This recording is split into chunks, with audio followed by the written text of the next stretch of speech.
Well, hello everyone. I'm Calypso Nicolaitis, and I would like to welcome all of you in this room, in this wonderful circle, in the spirit of Casa del Popolo, and online, to Palazzo Buontalenti of the Medicis, whose very walls and frescoes speak to the eternal struggle, really, between democratic aspiration and the temptation always to monopolize power by the few. So we are in the right place indeed here at our School of Transnational Governance, which is the last baby of the European University Institute. This is the University of the EU, which normally is up there on the hills of Fiesole. Any of our visitors should definitely go and visit Fiesole.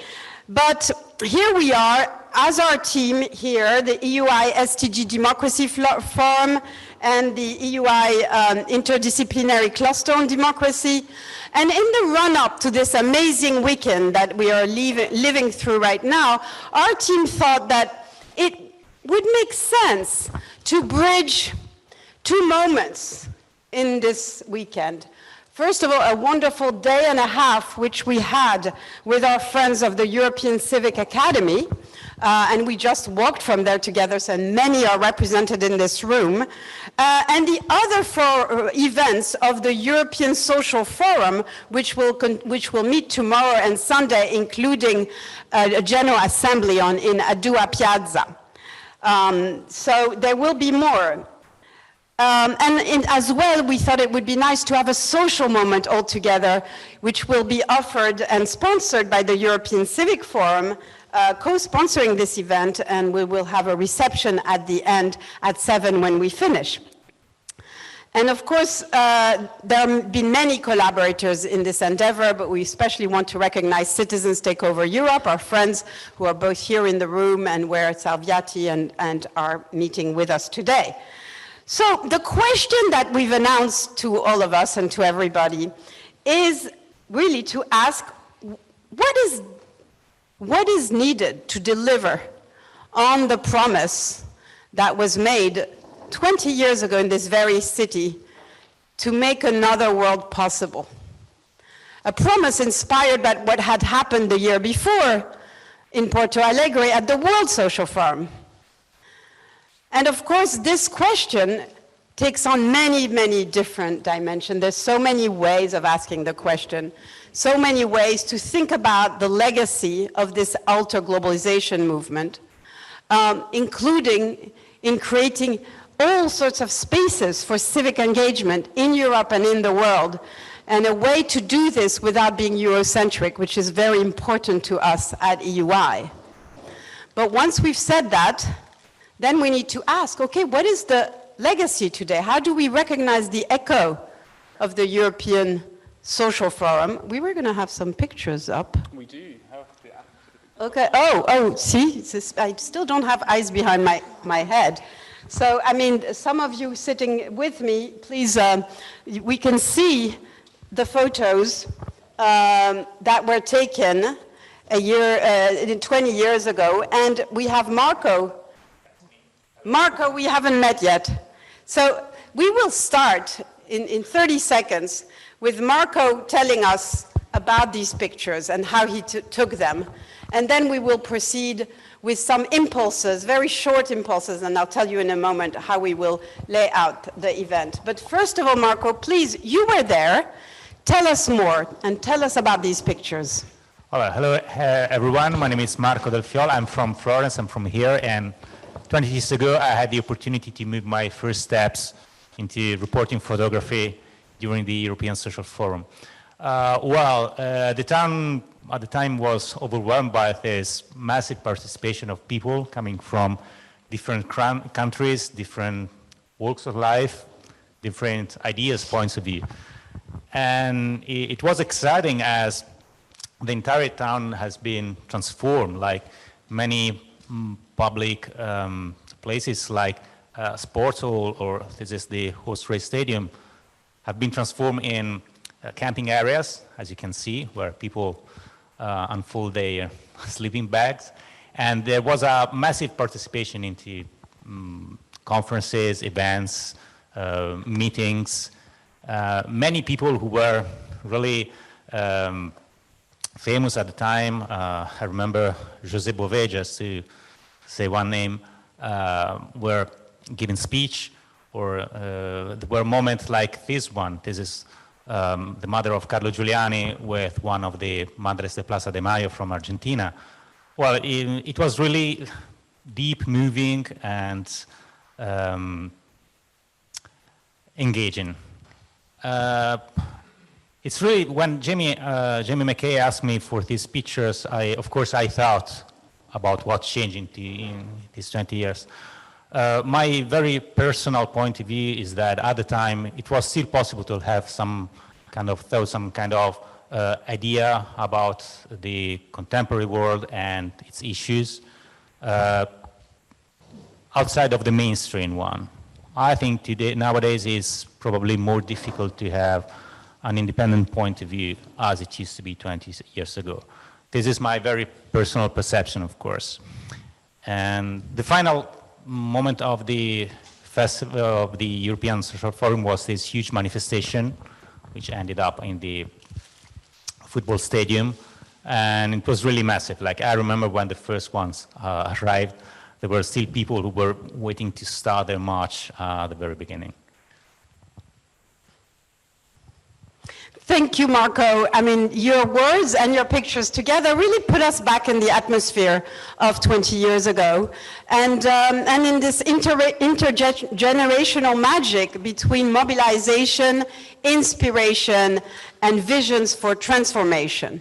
And part of the question is, can we recapture this magic? Have we recaptured it? Have we ever lost it, actually? Probably not, although it's taken very different forms. And so to start, what we want to do today now is to really organize our conversation in two parts. First, a bit of taking stocks. How did we get to where we are? What is the diagnosis? And we'll have a few 2-3 minute impulse, very short. Then we will have 10 minutes breakout, not breakout rooms, because you'll literally turn to your neighbors and chat. And then in the second part, from there, we will ask what is to be done. So it's a very simple game. Any questions? So to start us off, I'm turning to Alexandrina, who, in fact, from the European Civic Academy and Civic Forum, has been working intensely for the last decade and a half in creating these spaces in the spirit of the European Social Forum. And you've been co-chairing these discussions in the last day and a half. So can you give us the gist of it?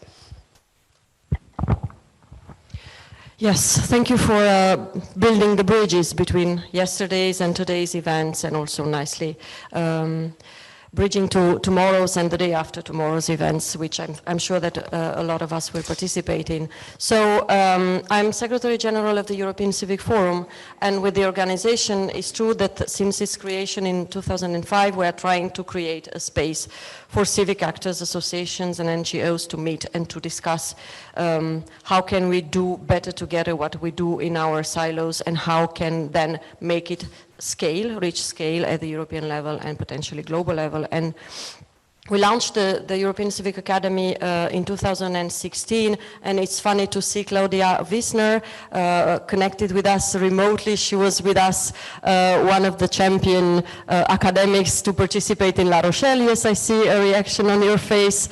So it's such nice to see you. Again with us.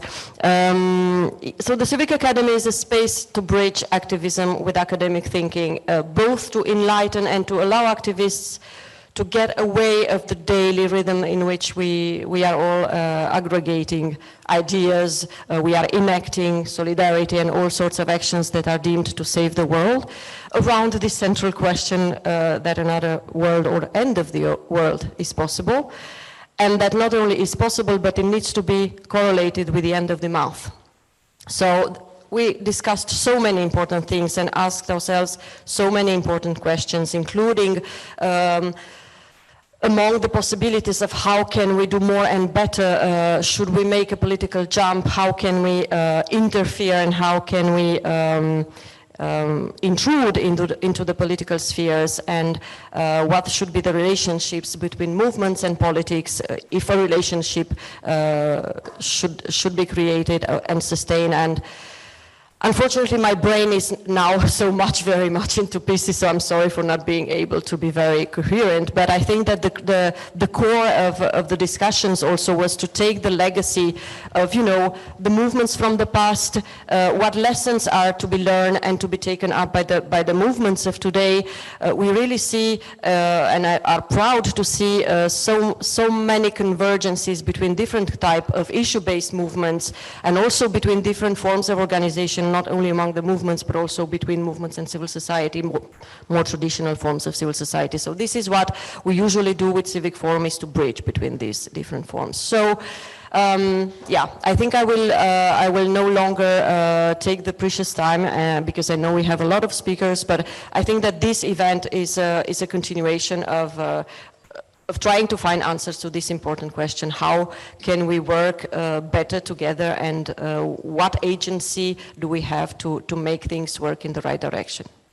Agency is really the right word here, Alexandrina, and thank you for this. I hope it will inspire many of the new generation to work with the Civic Academy and the Civic Forum. And so on this note of agency, I turn to Monica Frassoni. Since Monica, you are an Italian politician, but you are also a European politician as the head of the Green Party, European Green Party for 10 years between 2009 and 19, elected also so you're transnational, like our school, elected at the local council of Ixelles in the Brussels region, and representing here also the Ecolo Party. So with all of these hats, Ecolo, the last one being the Ecolo Party. Monica, I give you the floor. Yes, thank you very much. I must say that this invitation came to me as a surprise, but gave me the occasion to really think back about what we all live together. At that time, I was member of the European Parliament, indeed, for the Greens, and therefore I was there, not really representing, but, and also Florence is the place where I studied in political science. So it was a sort of, coming back after many years. And for me, the most important element that came to me was the fact that the Green family, the ecologist family, was at that time very much, certainly not the only one, but very much aware that the kind of globalization that was needed was certainly a globalization of rights, certainly a globalization of more democracy, but certainly also a globalization that would put climate change and the need to make a global fight out of it at the center. And I think that the most important legacy, as somebody asked earlier, of this movement is exactly this awareness that for us is obvious, that for a lot of people took many years to understand. Oops. Monica, we're losing you. Probably. Okay. Don't hear. No.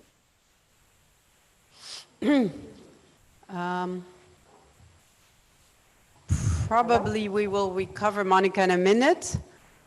But since we're losing Monica for the moment, but she said the crucial thing, the early awareness, and the fact that a lot of our conversation has to do with the relationship between political movement and the jump or not the jump to politics. This is a question that we're still living with. And indeed, I would like to turn to look at this question of agency, politics, and movements and our legacy, Hilary.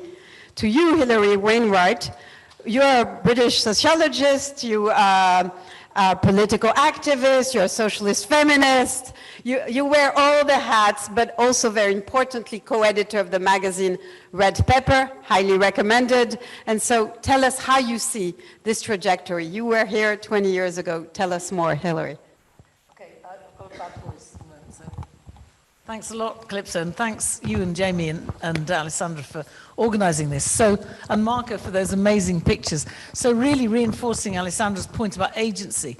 What I felt, and thinking back about the forum 20 years ago, was that immense sense of agency. I mean, we just defeated the multilateral agreement on investment with the Battle of Seattle. Huge success against corporate power and its takeover of international institutions. And in a way, we arrived first at Porto Alegre and then in Florence with that sense that anything was possible, another world was possible, daily victories were possible. So I came particularly with a union delegation from the public sector in Newcastle, where they'd been fighting privatization. And you wouldn't normally expect, particularly from Newcastle in the north of England, quite parochial, quite sort of, narrowly focused on its own struggles, for them to be coming to Florence. But they came in their masses. I mean, in Britain, in British terms, it was big. It was like 50 delegates from unions, from the union movement in the Northeast. And they were just like so empowered, to such a sense of, they could make links with those fighting privatization across Europe, and they could really take on the governments and the corporations. But I mean, I do think, in answer to your question, have we lost it? I think in our hearts, as it were, we've not lost that spirit. But I do think we've lost the agency. We've lost the collective power that was evident in Florence.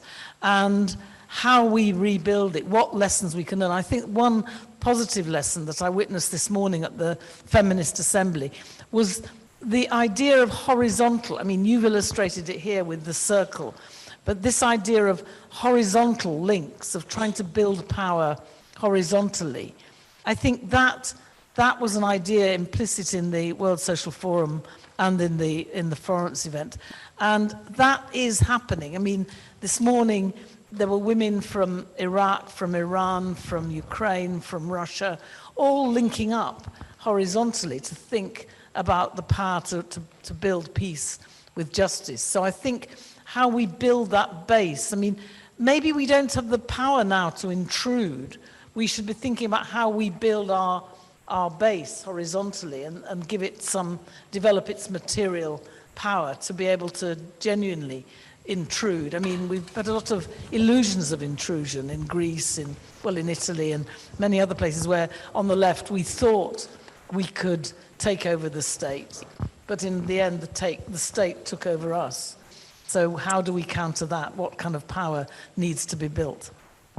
Well, thank you, Hilary. And you said takeover. We are also here co-organized with Citizens Take Over Europe. So I hope some of those members will perhaps push back a bit from what you're saying, that we have lost that agency.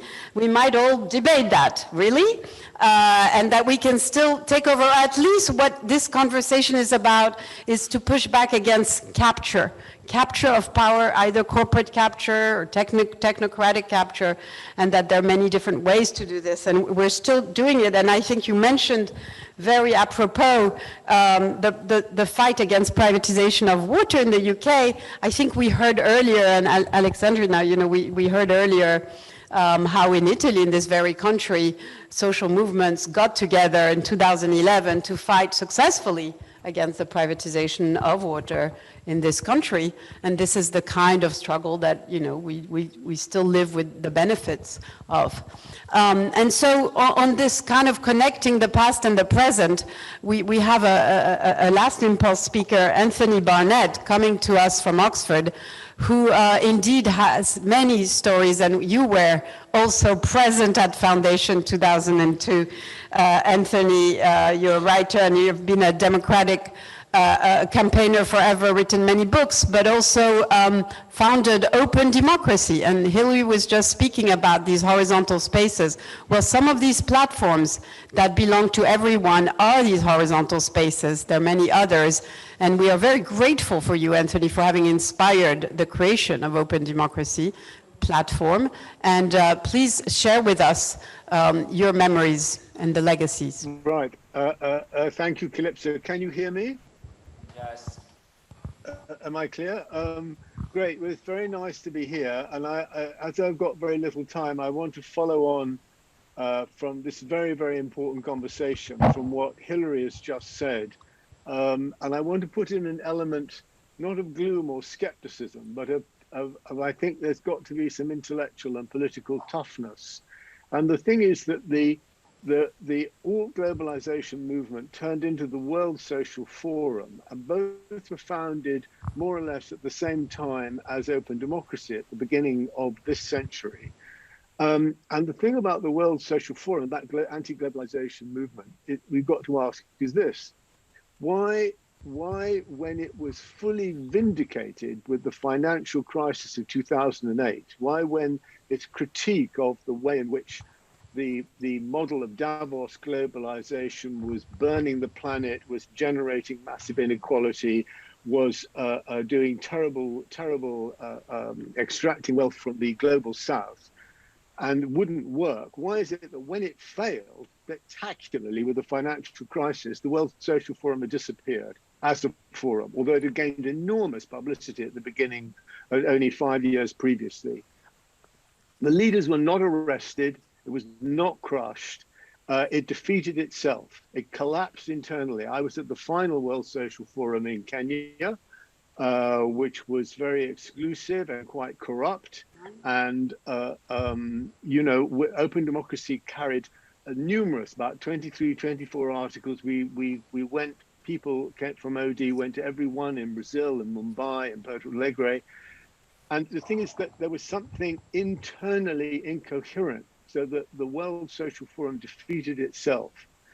And I think that the core of that was that instead of remaining an open forum and saying that the forces of globalization and horizontality, etc., which Hillary and others have referred to, are new and we need understanding, the leaders or so-called leaders brought to bear an old traditional left-wing answers from the top, which simply didn't work and didn't gel. And in the end, it collapsed with an air of corruption and complete lack of accountability as to who was leading it and who were taking the decisions. So I think we have to look very hard, and if we're going to develop the same positive forces, ones Hillary has just described and others and which you no doubt have been talking about yesterday, enormously positive forces which are there to produce another world, we've got to think quite deeply about what went wrong over the first 2 decades of this century. Anthony, this is a big dose of realism in our conversation, a collapse of 15 years ago that is still with us. I think I would remind everyone that at the beginning, the World Social Forum and European Social Forum didn't want political parties. This was against political parties. And you're talking about reproducing the old logics, and maybe if political parties had been in from the beginning, maybe there would have been other dynamics. Anyway, this is alter history, and I also thought we should point out that the movement very quickly changed from anti-globalization to alter-globalisation. Another world is possible. And that was a very important switch, because with the financial crisis, most of the movement didn't necessarily say we were to retreat to a purely local world. And indeed, I would like to turn now to Monica Monica, we lost you a bit earlier. If you wanted to finish your thoughts very quickly before we go to breakout rooms, yes, that would thank be you great. so much. I hope you can hear me now. I just wanted to say that I fully agree with what Anthony said. And I also think that, actually this was one of the conclusions I wanted to take, so I'm not going to repeat what he said. But I also want to say that the Social Forum already anticipated many issues that came after, and that for us were logical Of course, this globalization could not work. Of course, this financial world could not be sustainable. What the real issue is, how come that we did not manage, both at the political level and at the social movement and civil society level, to, if not stop it, to at least reorient it in another way that would be less crushing. And I think that this is something that has to do exactly with the bad relation between the good politics and the good civil society that at a certain moment could not work together anymore. And they sort of dry each other. I think that is a little bit what some of my reflections on this was. Thank you. Thank you, Monica. But now we're here today in 2022, and we've called our event, the question, the advent of planetary politics, question marks. Everything we have seen in our global public sphere, or nascent public sphere, or reborn public sphere, especially with Gen Z and the new generation, and many of you are present here today, is certainly a new phase that we want to reflect upon and ask ourselves, is this the new phase of the alter-globalisation movement, of what happened 20 years ago? Or if not, what is? So where do we go from here? And what we thought we would do, just because this is a democracy forum, is to suggest or ask you to create little groups of 3, 2, 3, 4, turn your chairs a bit to each other and talk for 10 minutes with each other, for a few minutes, and then we all come back together, and we would like each group to send in a word or two in the middle of the room, to share 1 or 2 words that summarize your conversation. So now, the new alter-globalisation, planetary politics, question mark, turn your chairs around, and we chat. Okay. Sorry, we need to organize a bit. I'll join you in a minute. Okay, Jamie. Okay, yeah. This was very improvised. Yes, it's going fine. We've created something a bit improvised. We've been together all day long, so...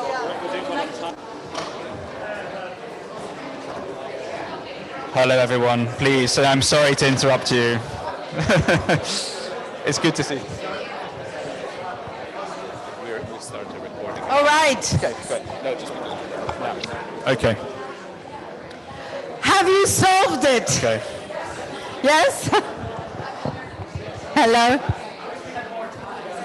Okay. I know, we all want more time, but we all want time together. Okay. So, this is better? All right. Woohoo!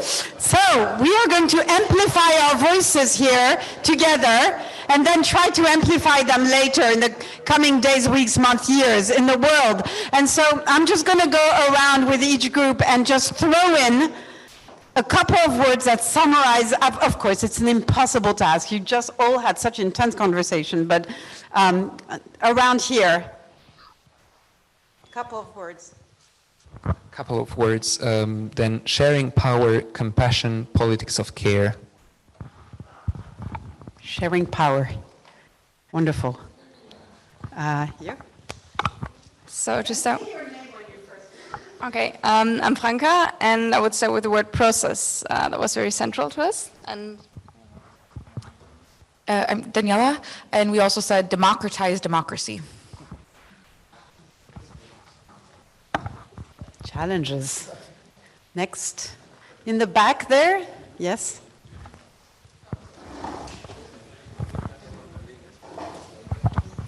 Responsibility, shifting the burden, center versus periphery, and making voices heard.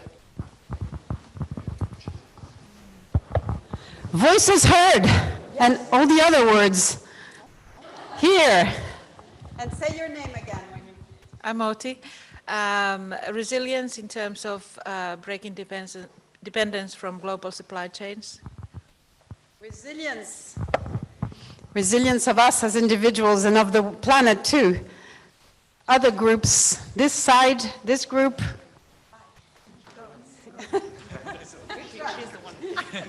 And say your name. Okay, my name is Victoria. We had actually different words, and it was strategy, leadership, strategies is connected with objectives, principles, and depersonalization. What an agenda. Did you want to add something, Marina? Okay. We're next group. In this zone, the zone. Say your name. My name is Hande.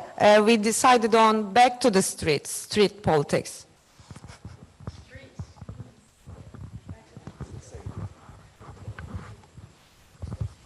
Thanks. So I'm Mike. It's a mouthful, Calypso, so you're not going to like it, but synthesizing our discussion into decentered global collaboration of movements. I'm trying to take notes, but we all like mouthfuls because we all share in very multiple meanings. I'm Daniel. We didn't really decide on a word, but I think we talked about shrinking space for civil society, so shrinking space. Shrinking spaces, yeah. So not as a solution, but as a problem, obviously. Okay, so maybe your solution is on shrinking space? With that, since we are in the solution moment, expanding space. Indeed. That's what we're trying to do here, but much bigger agenda. You were together. Oh, this is the group that was bargaining for more time. I'm Jelena. It was quite a big group, so we were reflective and critical and talking about how to make we more inclusionary, so what is we, and how to make politics and organizations and also spaces more accessible and less exclusionary, how to move from local to global, especially in the context of new challenges that are different than 20 years ago, how to build more care politics. I'm probably missing something. And also how to connect the different identities, if I got it right. So yeah, a lot of things. Sorry. Clearly you needed more time, as we all did. And the last group, last but not least, wonderful STG students, Nicola. Hello, my name is Nicolas. We were talking about a lot of things, but we focused on focusing on concrete problems and promoting citizen deliberation, basically. Very nice. Anybody?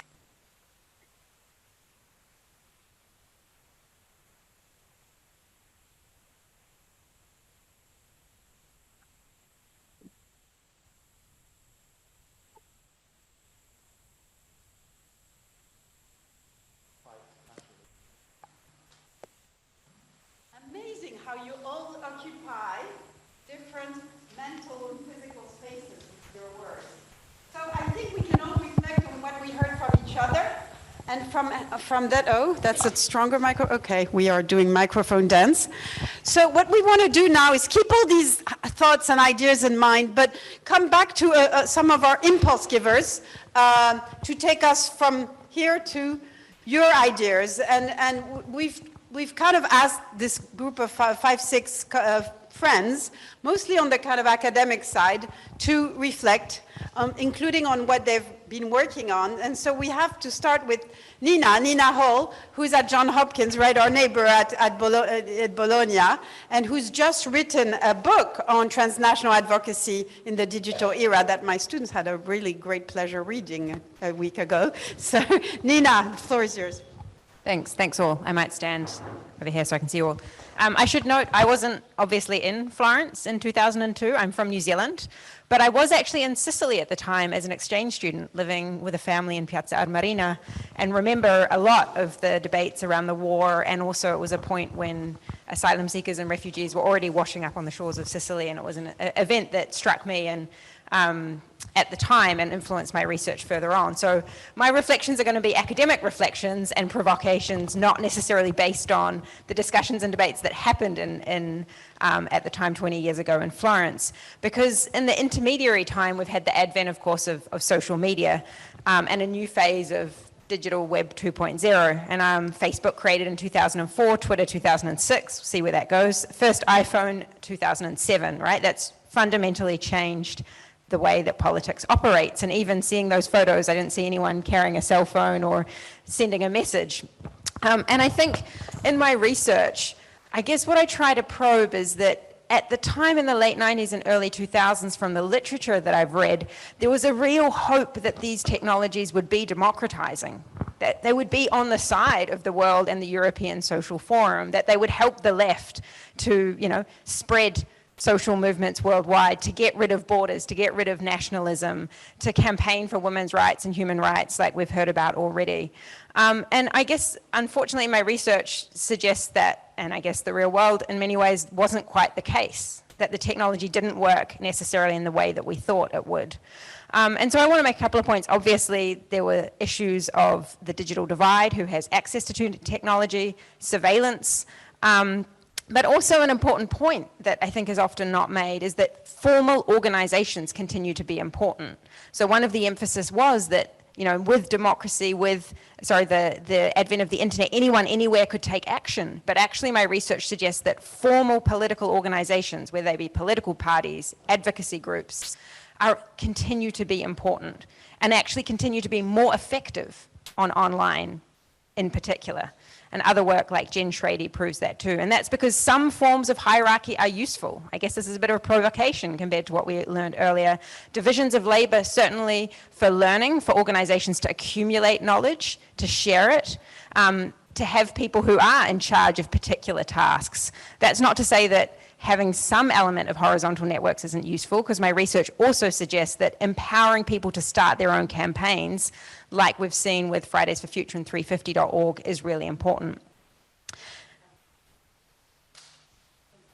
Okay, the last point I was going to make is just to say that obviously the right has also been very good at mobilizing online, and that those technologies that the left thought were going to be so empowering and useful for giving progressive causes greater magnitude have been just as equally used by the right. So I will leave with those provocations and look forward to further conversation. Thanks. Thank you, Nina, and based on very extensive research. And now I'm just pressing you because Federica Vinci needs to leave us very soon. So, and she's speaking to us as Deputy Mayor di Isernia, the Italian region of Molise. And you've been quite an activist, and becoming deputy mayor so young is part of your great achievements, Federica. So please share with us. Where do we go from here? From alter-globalisation to planetary politics? No, we can't hear you. Yeah. Sorry, can you hear me now? Yes. Okay, so first of all, thank you very much for having me here. And I would just like to make one really quick point on some words that I was hearing as soon as I connected that really pleased my heart, which were the idea of politics of care and back to the street, because this is mainly what I am seeing from where I'm working in. First of all, I just want to say that I'm no scholar. I'm a practitioner, and I've been co-president of Volt Italia, which is part of Volt Europa, Obama leader for 2020, and I used to be an STG policy fellow at the EUI, so it's really nice to be back somehow. So first of all, I am the founder of Volt Italia, which is part of Volt Europa, and I'm the biggest supporter of the idea of transnational politics. Volt indeed is the first transnational political party that aims at running and do activism on a transnational level with the same flag, program, and values from the European level to the local level. In fact, we've been running for political elections at the European level, at the national, regional, and with Volt, I was elected in my own municipality now in Isernia 1 year ago. So I deeply believe in the idea of transnational and even global politics, yet if my work at the national and the EU level with Volt and my experience at the STG made me believe in the actual application of the idea of transnational politics, my experience at the very local level is making me rethinking the approach that I have believed in so far. In fact, being deputy mayor of a small town, we are 25 people in Isernia, Molise, which if there are any Italian out there, you know that this is called the region that does not exist. It made me realize that some topics are like really so far away from the simple life of people that when you talk about them, people just stop listening. So imagine even taking action.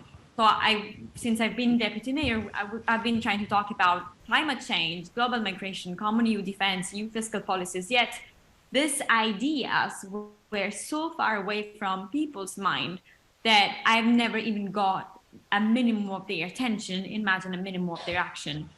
So I think that this is to me the greatest challenge of transnational or global politics, gaining the attention and the action of people who live in the space where, just to remind you, Brexit happened, for example, or I mean, basically Brexit was lost. And this is also what I talked about when I was at the Copenhagen Democracy Summit with Barack Obama. We discussed about the fact that if we want democracy, transnational democracy, global democracy to flourish, we need to find a way to regain common people's trust and talk about transnational issue in a way that is understandable and relatable to people's everyday life. And it's doable. We've been doing it in my municipality. It's really hard because, again, we need to understand how we can reconnect to people's life. But through our stories and through face-to-face politics, it's doable. And this is what I'm trying to do here. And it's really what I invite all the community tonight to think about and discuss. So thank you very much for your efforts in this. Thank you, Federica, and good luck with all the struggles you're in your space and in the transnational space that you're engaged into. And welcome back to EUI. We have some of our friends coming from another event from CTOE at Salviati, so welcome with us, and please come in. There are some seats in the back. And I now want to turn to Albina Asmanova, who was our speaker earlier on at the Academy, and who's going to, and who is the author, among other things, professor at Kent University in Brussels, but the author of Capitalism on Edge, and you're going to share 2 minutes of your wisdom with us, having heard all the words that were put on the table. What I find most troubling about the current state of globalization is that it has eliminated global worker solidarity. So we have the industrial working class, the diminishing working class of the West, worried that the jobs are going to the working class of the rest of the world. So if we want to build planetary politics, we need to tackle this very urgently. One way to do this is to trace back where does it start, this competition for jobs between the West and the rest. And it starts about 20 years ago when one thing became a top policy priority, not competition, but competitiveness. So the Lisbon Agenda, remember, the Lisbon Agenda of the European Union, where the European Union pledged to make the European economy the most competitive economy in the world by 2020. So these kind of pledges to competitiveness started to dictate policy in our countries, and governments then slashed public spending, destabilized jobs, liberalized foreign direct investment. So I would say, let's be very pragmatic and try to kill this commitment to competitiveness and withdraw from that. Here's my idea. Well, Albina, you just mentioned the West versus the rest. And so I'd like to turn to Elizabeth Maloba, who's online now, but with whom I had the pleasure to work and converse in the last, since you've been here. And Elizabeth, you're an activist and an advisor in Kenya and beyond, creating spaces for collaboration in many different realms. So what is your vision for a future planetary politics future, possibly, that might break this competitive spiral that Albina is talking about, or wherever you want to take that vision? Thank you, Calypso. I really wanted to be there in person, but it seems there's some repairs that have to be done at my house, so I'm sorry that I have to join online. I hope the background noise is not too much. We have a saying in Africa that says, until the lion learns how to speak, the story of the hunt will always glorify the hunter. And this saying came to mind when I was thinking about this, because I thought, actually, my challenge with globalization and existence is that it's the power of one story, as Chimamanda likes to say.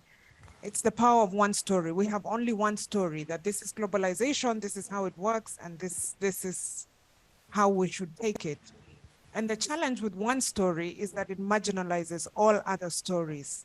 The dominant narrative hides other narratives, which are probably important to us. And so for me, the narratives of the resistance are critical. The narratives of resilience are also critical. How are people surviving against, in the face of the challenges of globalization? And so when I think about this topic, I really think about the power of narratives and the need to denaturalize the dominant narrative. We can do this by asking at questions, showing off contradictions, etc. One simple example I like to give is this predominant narrative that says an equal power relation, that says that if you work hard, you will get rich. And it's an unfair narrative because it justifies the positions of the already rich people and powerful people as if it is fairly earned, while blaming the poor as if they don't work hard enough. And so similar narratives can be, similar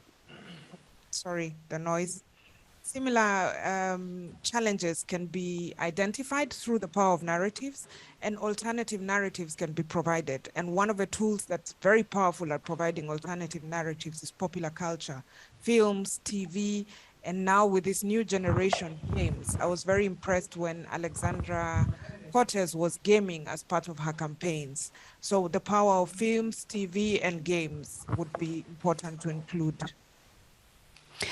Elizabeth, you started us with this beautiful saying, until the lion learns to speak, the story will be told by the hunter. And I wonder if the next generation is our lion. Many of us think of you as our lion who can speak, a lion who can speak. So I want to turn to Danielle Bertram, who is indeed a researcher here at EUI, and who's done fascinating work on intergenerational justice in many different realms. So what do you think? Yeah, thanks very much for inviting me.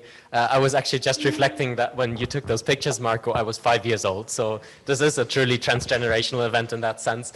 So yeah, I'm a researcher here. My research revolves around the construction of ecocide as an international crime against the environment.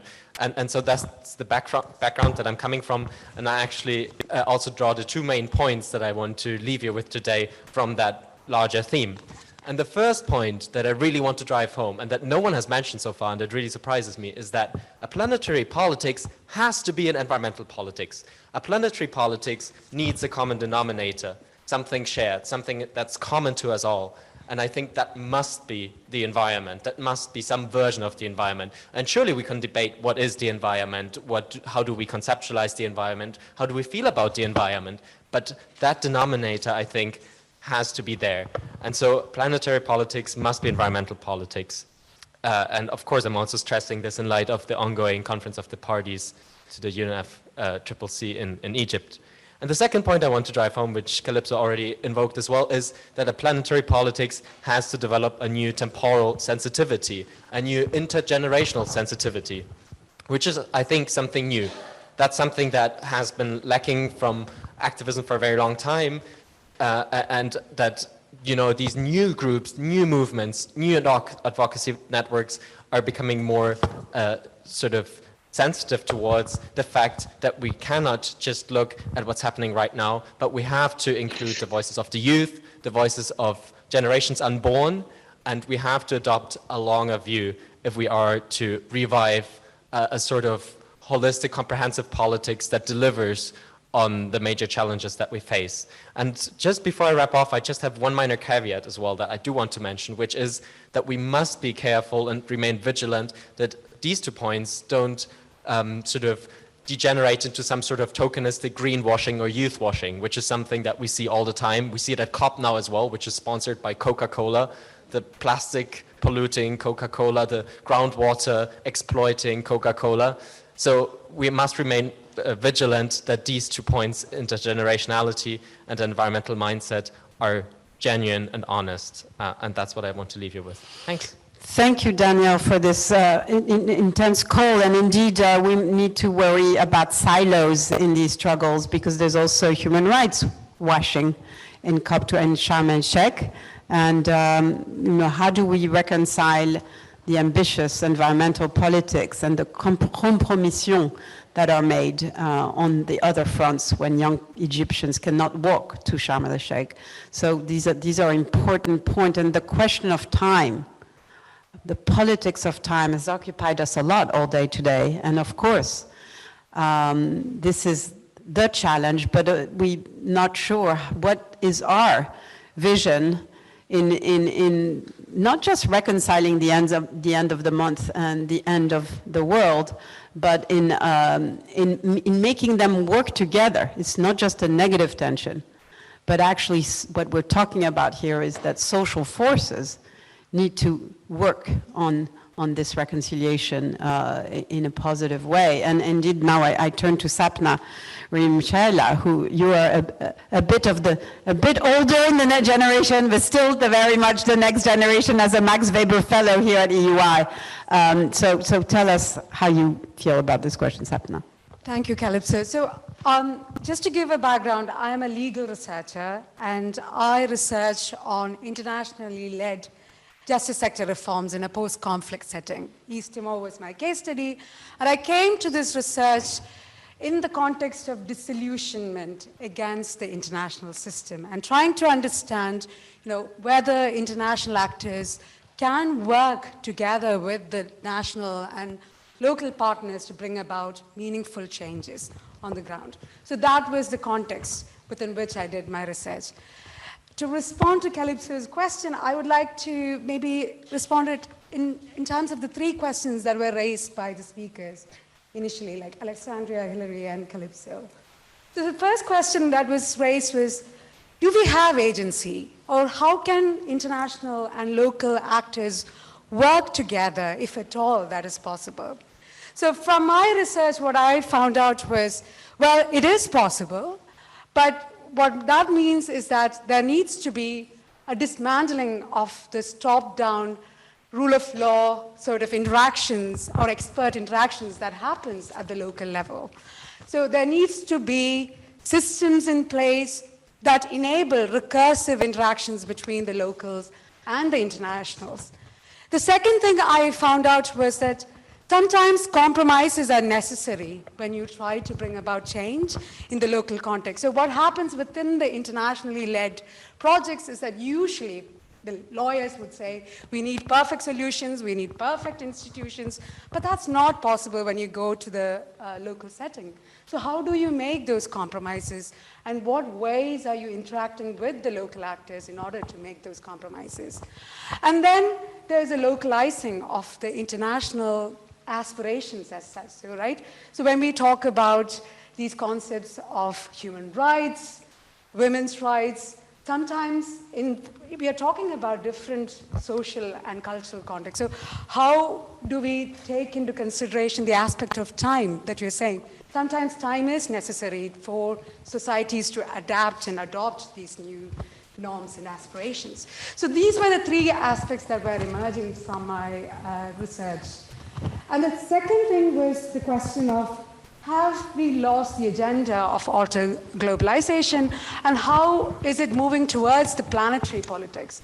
So many of you might know that there is the construction of a global justice movement at the international level. So within the legal field, the conceptualization of sustainable development goals is one such way of imagining a universal universal goal or aspiration to move towards something. And we also see policy practices changing within the international organizations. So there is a move towards trying to bridge the gap between the technocrats at the international organizations and the locals. So many organizations such as the UN and the EU have been using digital data to understand what the local populations need, and we can obviously argue whether this is good or bad. But I think what we are seeing now is that there is definitely some reflection amongst the international partners as to what they need to do in order to bridge this expert crisis. Thanks. Indeed, the transnational governance field is yet to be opened but things are happening. And Andrea, can you, Andrea Felicetti, you are assistant professor at the Scuola Normale Superiore, where we were all together earlier, and who's our great collaborator with EUI. Tell us how you bring these points together. Well, I just made 3 points really on the basis of research on democracy and social movements.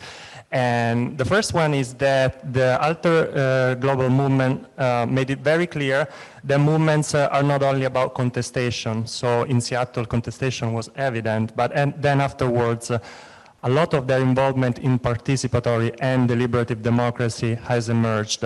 And it's thanks to these efforts that movements have become also not just contributors to democratic life, but to rethink democratic life, so the way we do democracy.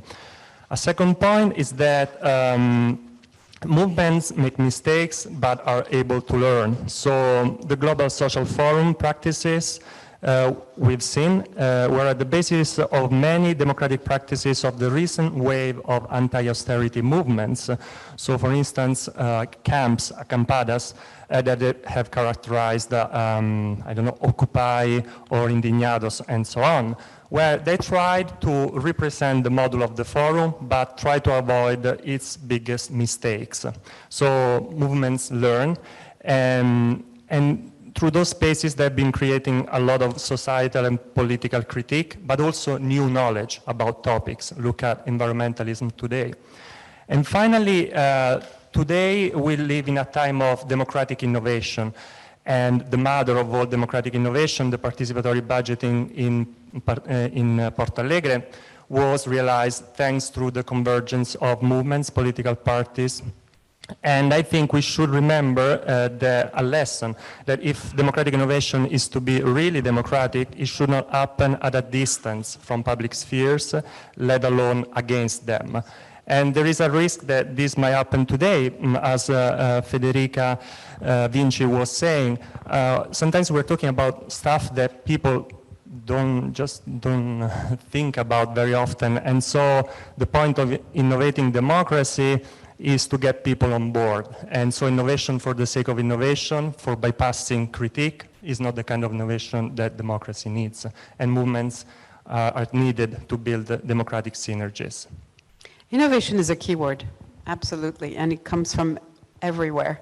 So we were a bit fast maybe earlier to say, oh, World Social Forum, it's disappeared. No, that's where the legacy remains, and this is such an important point. I'm looking at the screen because we've reached a moment, and we are going to open up now, and I'm looking at all of you, and please come up with, and if you're on the screen, please raise your hand, raise electronic hand if you can, if you want to intervene, and also, of course, on the I see Nicolo's hand in the room. Please jump in. So I'll take Nicolo. You raised your hand, and then Annika. Also, we wanted you to intervene. It would be brilliant to hear you. Paul, you want to intervene afterward? No, you don't have a hand. Okay, Nicolo. Okay, thanks, Calypso. And maybe introduce yourself. Sure, I'm Niccolo Milanese from European Alternatives and Citizens Take Over Europe. I'm sorry not to be with you physically. I'm with my young family, but I'm pleased to participate in the joy of you all meeting each other. And I hear concern, I hear some degree of self-critique, I hear even some perhaps self-doubt, and I think that all of these things are phenomena of care. Care for each other, care for our issues, a profound care for our issues, a profound care for our planet. And care can create new beginnings. I think this centrality of care is a different spirit than the one that led up to the social forums. And it's right, because the existential threats to the things that we care about are much greater. So a politics of care seems to me to be essential. But how can a politics of care also be a politics of strength when the opponents are so ferocious in attacking us? Speaking on the day that the Ukrainian resistance liberates Kherson, I feel like the question of how do we ferociously defend those things that we care about is a really important one. But we also see the risks. So thinking about that example, that sometimes care can veer into an exclusive kind of protectionism or nationalism. How do we create a politics of care which is open-ended, which is welcoming of diversity, welcoming of otherness? So these are the kind of keywords that I want to put in front of us: care, new beginnings, welcoming of otherness, self-critique, but not self-defeatism, concern as an attractive, as a motivating, as a agency-giving love for the world and each other and the planet. This, I think, is the spirit of whatever needs to come after the social forum.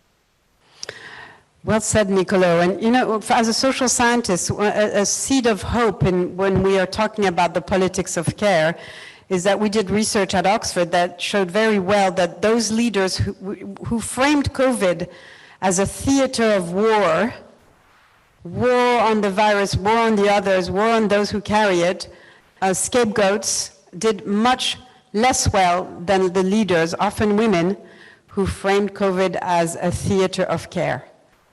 In both sides you had masks, but not the same kind of masks, and that was heartening and important, and it's something to remember. So this politics of care is with us, very important. I mean, Annika, I saw your hand and I really wanted to hear you. You're one of our Young African Leader Fellow, and we heard you earlier in the European Civic Academy, brilliantly speaking also about your Amplify Girls work in Africa, and that was very inspiring. Yeah, okay. Thank you. I'm Anika, and I'm a fellow at the African Leadership Program here at EUI. I see some colleagues of mine in the room as well. In the globalization conversation, I would, focus on digital advocacy and the creating of a global movement, creating communication for development, and increasingly we are seeing that, communication and advocacy, cannot totally exist on their own. In the wake of COVID, we had to move a lot to digital advocacy, but we did leave a lot of the constituency of where I come from behind, because digital access is still a conversation that, we need to have with government, because it's infrastructure. But, before COVID, conversations like this would ensure that, people are brought to the table. And I would opine that as much as globalization remains implemented, at a global level, its implementation and the trickle-down effects I've always felt at a local level. And so I would, submit that it is, sorry, it's nighttime at my place, at home. So I would submit that, it is important that as, the civil society movement, tries to rebirth the conversation on, bringing everybody along, we should remember not to leave, the grassroots behind, because the global conversations are, felt at the most local level. And the best example I can give is the Beijing 1995 conference. As much as people met in Beijing, at least in our context, we knew that change is coming. And the representation in Beijing also had, all levels. And so I say, as much as we move forward, we need to take a step back and bring along people with us, and also equip the rest of us with specific knowledge and strategy on advocating digitally, in the wake of virtual, meetings and etc. Thank you. And let's not forget that at this Beijing summit, the question of women and women's role in democracy was really put to the fore, and it has stayed with us and it should stay with us. So thank you, Annika, for this. And I also see that in front of you we have, I think, who's the youngest member of this assembly. If I know correctly, you're 13. So if in a moment you want to say something, or if you want to say something now, you should feel free. No, I'm here just to listen. Okay, well, Wonderful to have your listening intensely. So I have a hand in the back there, and please say your name. Jamie, there's a hand there. Hi. Hey, thank you. My name is Valery Sayenko. I'm also from Scuola Normale Superiore. My comment would be to echo the beautiful intervention. I'm sorry, I forgot the name already. About the speaking lion. Liz. Yes, Elizabeth. Yes, it was amazing. Thank you very much for that. And to echo that, I want to just say, since we're talking here in Europe, in EUI, in Florence, about globalization, alter-globalizations, I think it is important also to consider that here in the global north, in the rich country, we should start considering if we want equal globalization, if we want horizontal power, we should start talking about how do we become allies to others? How do we as rich countries become allies to poor countries? How do we as men become allies to women? How do we as white people become allies to other less represented ethnicities here at least? And so if we're talking about globalization within the West, we should start building alliances and stop trying to be leaders in these globalization processes. Thank you. Empathetic alliances. Thank you, Vasily. That's key to our story. Jamie, would you like to, you've been talking to everybody in preparing this forum. So as we're slowly coming to a close. Can you hear me, everybody? Good, yes. So I have to say, I have not prepared any words or an impulse, but I've kind of been thinking about so many things over this day, running around and listening to meetings, all of yesterday, all of today. So I'm going to try and share 3 of the things that have come to mind that either I've sort of taken away and learnt about from hearing other people, or stuff that I've thought about and scribbled down between sessions. So I want to start just by opening up a conversation about kind of the more philosophical roots around planetary politics. I was really inspired by the sort of energetic, forward-thinking, activist language and spirit that came out of the words we had in the room today. I've always thought it's important to take a kind of almost metaphysical approach, bear with me, to how we think about the planetary politics in terms of what kind of subjects are engaged in politics at that kind of scale that are different to alter-globalisation in other eras. And this, by when I understand the term planetary politics, we are talking about the Anthropocene. We're talking about the age of geological change, situating ourselves, our societies, our political action into time frames and kinds of space that are not have previously not been so prioritized within our object of political organization. So thinking about, in what ways do our collective political decisions impact on rivers, on forests, on the air we breathe, on our oceans, is a question of combating to make a claim on regulations. So some of this was raised by the colleague Daniel, but I think I just wanted to emphasize that this is a real split from the kind of Western, Eurocentric modernity idea of state-based industrial society politics and the kind of labor movements and left-wing traditional actors that we've seen. And so that the kind of challenge that we get from this very broad lens, I just wanted to return to the room. Taking this to a slightly more concrete dimension, I suppose I'd like to reflect briefly on a very immediate question surrounding the role of America and US hegemony in the global geopolitical climate that we're living in now. There's quite an interesting and intense debate in so many magazines, newspapers, academic journals, conferences that we encounter about, is the US losing its hegemony within the globalized world, in its leading position within neoliberalism, or not? I leave this as an open question. I think is something we need to interrogate further our disagreements and evaluations on. And finally, really coming down to the organizational question, we've got the anniversary recognition event tomorrow, over the weekend on Saturday and on Sunday. We've got all of these actors in a room in a climate of intense political fragmentation. I think we really need to start to come up with a serious, a little more clarity on questions like how do social movements relate with political parties?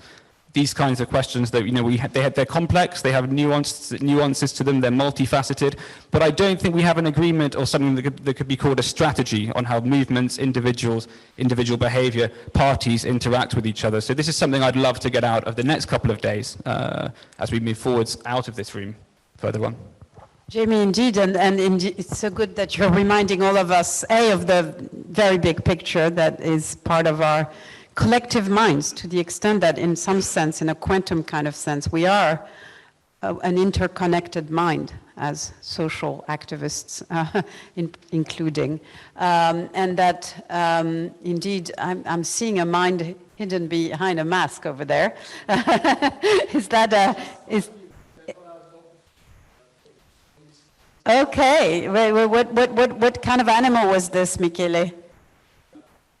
A bear. A bear. A bear that is supposed to scare us or to kind of dance with us?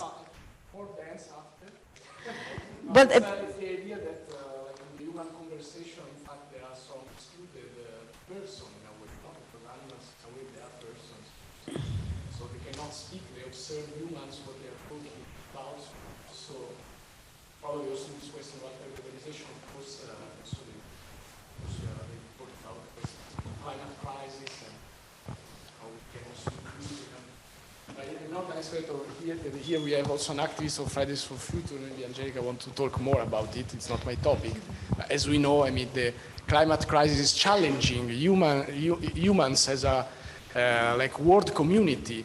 And I mean, what we are experiencing is instead of stronger cooperation, we are experiencing conflicts and also international institutions, they are not strong enough to tackle the crisis. So I think also this question, probably in the introduction, you tackle this question about like how to reform the international institutions, so create also new institutions integrating the existing ones. But yeah. We are sometimes giving a voice or giving legal standing to rivers, to animals. It's starting.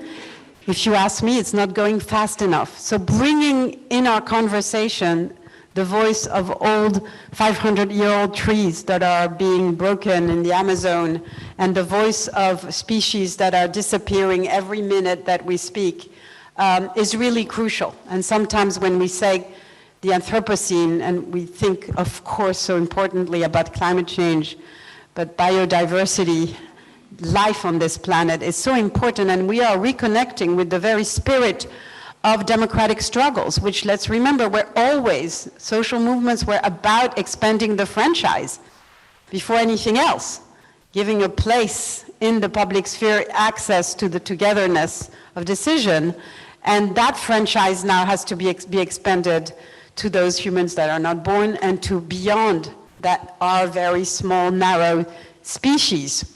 So we really welcome the bear among us, Michele. Thank you for bringing this bear in our, I was a bit startled, but I think we all get the point, don't we? And I see 2 hands up, and then we're going to slowly bring to a close. Oh, there's a frog. Yes, I hadn't seen the frog there. It's a beautiful frog. Maybe the frog will want to say something, but please give the microphone next to you. Just say your name. We have the reception that's coming in a few minutes, so we're going to bring some last comments to the table and bring this to a close.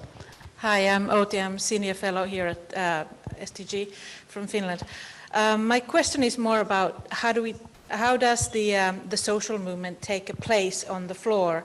Referring to the U.S. hegemony, especially on media, it seems that we all know about Black Lives Matter or You Too movements. They're very well known wherever you go. But European people's movements don't get the floor. I think maybe Greta Thunberg is the only one who's managed to globally get the attention. So how do we sort of break this hegemony on media from the US, us Europeans, Africans, or Asians? Anthony, I saw you had a hand up, and maybe you want to reply to Uti's question about, what about the European voice and youth voice in that space, that the European equivalent to Black Lives Matter, how to spark the democratic imaginary? Well, this is a question we will all debate tomorrow, but please give us your... Yeah, sorry, can you hear me? Yes. I don't want to point to attention. I think it's a very, very important and moving discussion.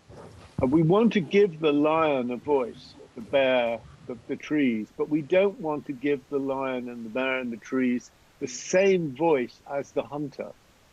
And I think this points to a tension which we haven't yet resolved.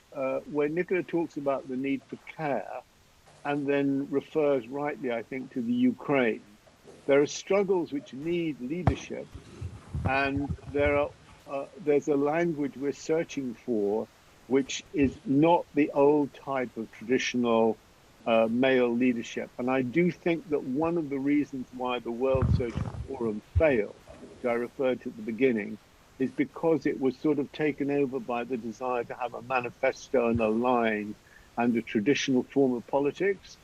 And we haven't yet worked out how to be decisive in the way we move forward, and at the same time to be open and to be sharing. And there is something about the feminine voice, I mean this in a very firm way, which we need to find as a politics, and not to allow this to be marginalized. And the press, the media, the point the speaker just made, is that the press, especially the Murdoch press, the tabloid press, is constantly trying to force us to speak in those bullying and macho terms. Well, Anthony, that was very well said, and I think these are very good words to end our proceedings. Do they have a... I think we've got time for one more question that was there. Sorry, I couldn't see it. It was in the back of me. Yes, okay. Absolutely. Please. And say your name. Very short. My name is Nicola Valinotto from the World Federalist Movement. I like very much the word of today, the politics of care. I think we should take care of our digital data, and we should start to think about an alternative social network. We all know that these social networks are enemies of democracy at the global level, also at the national level. We have seen in the last year that Facebook is used to change the political situation at the national level. Look at Brexit. So we should start to think about an alternative, because communication is democracy. So we need an alternative tool of communication based on free software and on the principle that we have to be the owner of our data. Thank you very much. Well, thank you. See, we have a lot of big ideas and concrete proposal today, and that was really due to all of you really intensely sharing here. And this is, I think, something we're going to come away with, and some of you hopefully will be tomorrow continuing the conversation in the Assembly of the European Social Forum at Adua Piazza, but you can find it all on the web, where we will carry these messages of the politics of time, the politics of space, and the politics of care, the street and the square, the circle. We have lots of shapes that can bring us together, but we are also realists. This is a field of power, and I think it was very appropriate. Jamie talked about hegemony. Anthony brought us back to feminine, perhaps feminine power, but also feminine alternatives to patriarchal understandings of power. There were many women's voice and feminist voice today, but there were also feminine voice, which don't necessarily belong to women only. We don't have the monopoly of care and femininity. And so I think these are very inspiring understandings and visions, and I very much hope that we can carry them together and stay in touch and try to define this space together in the coming next 2 decades, when we will meet again in 20 years to celebrate all our great achievements. We have no choice. So on these words, and before we applaud each other, I just want to remind everyone that the European Civic Forum is offering us a lovely reception outside, so we can continue discussing and chatting. But I'd like to first ask all of us to cheer each other.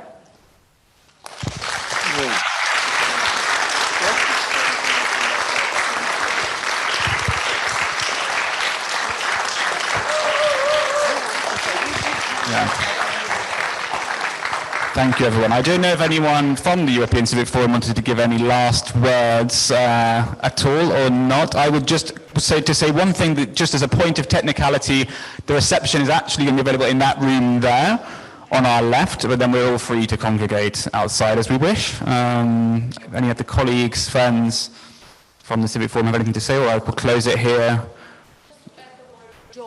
Do you add the word joy to Calypso's list? And on that, wonderful. Thanks, everybody. Thank you so much.